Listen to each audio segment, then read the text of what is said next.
It's it's very troubling, and I don't think one should be crowing about the story, but the Crown.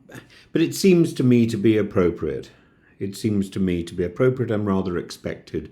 The Crown Prosecution Service has formally confirmed that Andrew Tate, the notorious online influencer and former kickboxer, and his brother Tristan have been charged in the United Kingdom with a series of serious criminal offences. These include human trafficking, actual bodily harm, and the control of prostitution for gain. I shall refer only obliquely to the gravest allegations out of respect for legal sensitivities and ongoing proceedings. The charges, first authorised in January 2024, but only confirmed this week, stem from allegations by four women concerning incidents dating back to between 2012 and 2015. And this is not merely an indictment of the two individuals, it's an indictment of an entire subculture, a digital ecosystem that has monetized misogyny, turned violence into brand identity, and blurred the lines between charisma and coercion.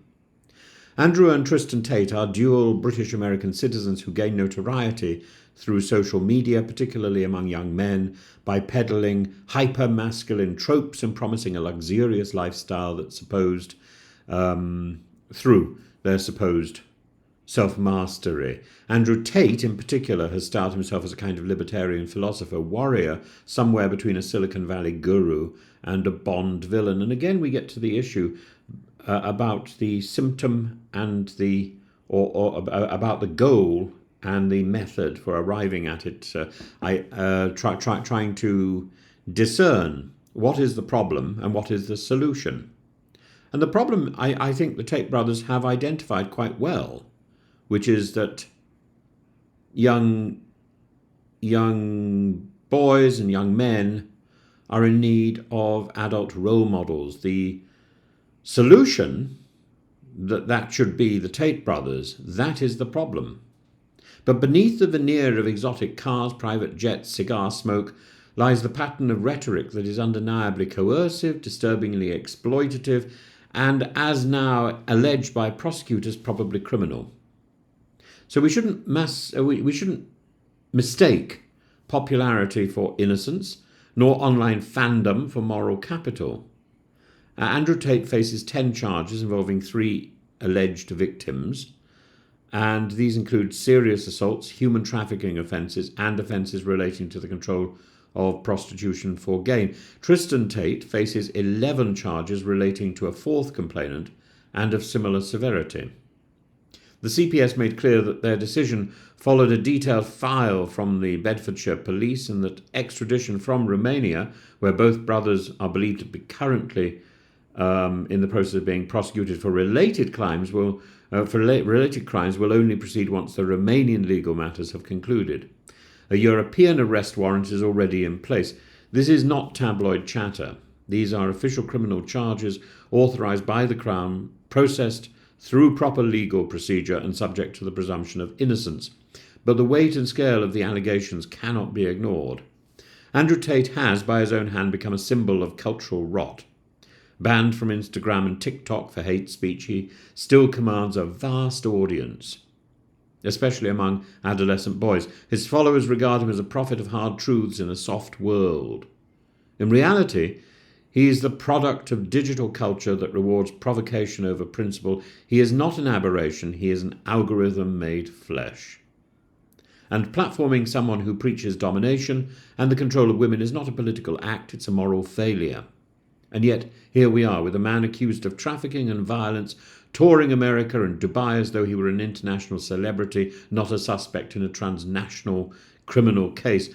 In the UK, 4 women have separately filed civil suits against Andrew Tate, and these claims have previously been dismissed in 2019, but their lawyer, Matt Jury, has now renewed calls for formal charges, and he rightly observes they deserve justice too.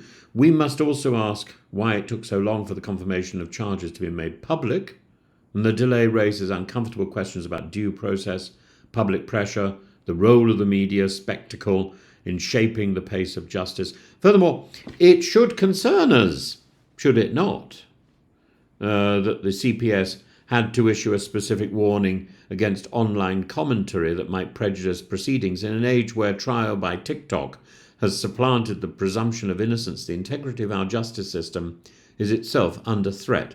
It is more than a legal matter.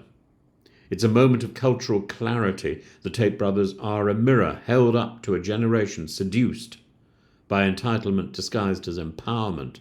And we must not be afraid to say that some forms of influence are toxic. The Tate brothers that have fallen into this pocket of greyness. There are lines which no charisma, no number of followers, no lavish lifestyle should excuse, and that justice, slow as it may be, must not be subordinated to popularity. The Tate brothers' defenders say that these charges are politically motivated, and if so, one must ask, why now? Why not in 2019 when the civil claims were first aired? Why not before their vast following emerged? The truth is likely simpler. Justice delayed, but not denied.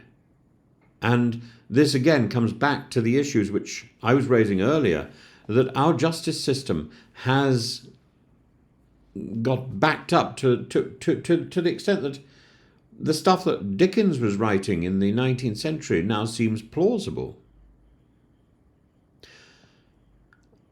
I would echo the CPS's words with respect to the comments that are left below.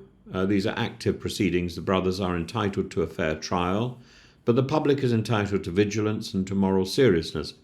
We must look beyond the cigar smoke and the tailored suits to the real cost, to the lives affected, to the values eroded, to the justice long waited.